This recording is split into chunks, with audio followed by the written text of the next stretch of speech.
પાડીના પરિયામાં શ્રી રામ દવાખાનાનો ભવ્ય પ્રારંભ. ગ્રામજનોને ઘર આંગણે મળશે ઉત્તમ આરોગ્ય સેવા. પારડી સાંઈ સંગડીલા પરિવારના સભ્યો પણ ખાસ ઉપસ્થિત રહ્યા. પારડી તાલુકાના પરિયા ગ્રામ્ય વિસ્તારના લોકોને ઘર આંગણે ગુણવત્તાયુક્ત અને ઝડપી તબીબી સારવાર મળી રહે તેવા ઉમદા હેતુ સાથે પારડી તાલુકાના પરિયા ગામે શ્રી રામ દવાખાનાનો રવિવારે પારડીના જાણીતા ડોક્ટર MM કુરેશીના હસ્તે રિબિન કાપી વિધિવત પ્રારંભ કરવામાં આવ્યો હતો. ઋષિકુમાર દીપકુમાર વાણગરના વૈદિક મંત્રોચ્ચાર સાથે પૂજા શરૂ થઈ હતી. દવાખાનાના ઉદ્ઘાટન પ્રસંગે આયોજિત કાર્યક્રમમાં પરંપરાગત અને ઉત્સાહભર્યું વાતાવરણ જોવા મળ્યું હતું. કાર્યક્રમની શરૂઆતમાં આમંત્રિત મહેમાનોનું આગમન થતા સંચાલકો અને સ્થાનિક અગ્રણીઓ દ્વારા તેમનું ભાવભીનું સ્વાગત કરવામાં આવ્યું હતું. પારડી સાંઈ સંગડીલા પરિવારના સભ્યો મોટી સંખ્યામાં હાજર રહીને ડોક્ટર અતુલભાઈ પાટીલને શુભેચ્છા પાઠવી હતી. કાર્યક્રમમાં ઉપસ્થિત રહેલા મુખ્ય અતિથિઓ અને મહાનુભાવોને પુષ્પગુચ્છ બુકે અર્પણ કરી મોં મીઠું કરાવી વેલકમ કરવામાં આવ્યા હતા. મહેમાનોએ આ નવતર પ્રયોગને બિરદાવી ડોક્ટર અતુલ પાટીલ અને તેમની ટીમને સફળતા માટે શુભેચ્છાઓ પાઠવી હતી.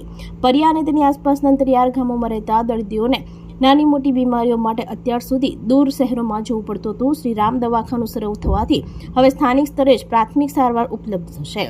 ગ્રામીણ વિસ્તારોમાં આરોગ્ય સેવા મજબૂત બને તે સમયની માંગ છે. શ્રી રામ દવાખાનું આ દિશામાં એક મહત્વનું પગલું સાબિત થશે. આ પ્રસંગે ડોક્ટરો, મિત્રો, સોસાયટી મેમ્બરો, મોટી સંખ્યામાં ગ્રામજનો ઉપસ્થિત રહ્યા હતા અને નવનિર્મિત દવાખાનાની મુલાકાત લીધી હતી. ડોક્ટર અતુલ પાટીલ છેલ્લા 15 વર્ષથી પારડી હોસ્પિટલમાં ફરજ બજાવી રહ્યા હતા અને સારી કામગીરી કરી હતી.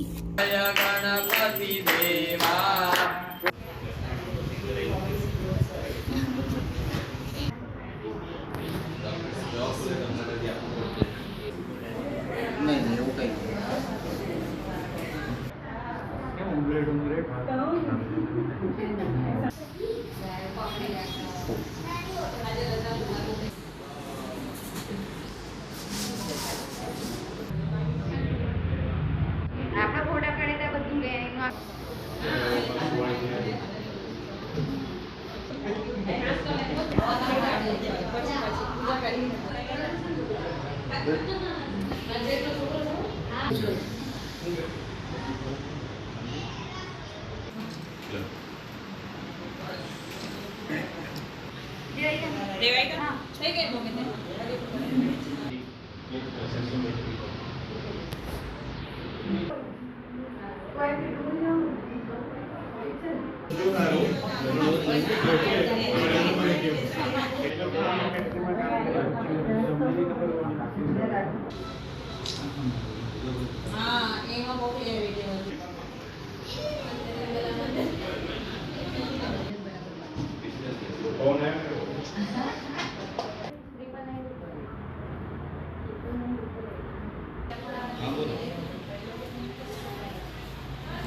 આપણે પરિયા અંબાચ રોડ પર પરિયા ગામમાં શ્રી રામ ક્લિનિકનું આજે ઉદ્ઘાટન કર્યું છે. શ્રી કુરેશી સાહેબના હસ્તે ક્લિનિકનું ઉદ્ઘાટન થયું છે અને મેં છેલ્લા 14 વર્ષથી કુરેશી સાહેબના અંડરમાં પારડી હોસ્પિટલમાં જોબ કરું છું. એટલે 15 વર્ષ થઈ ગયા. મને 15 વર્ષનો અનુભવ છે. આપણે આ પારડી લેવલની સારવાર ગામડામાં ઉપલબ્ધ થાય એવી આશાથી અહીંયા દવાખાનું ચાલુ કર્યું છે.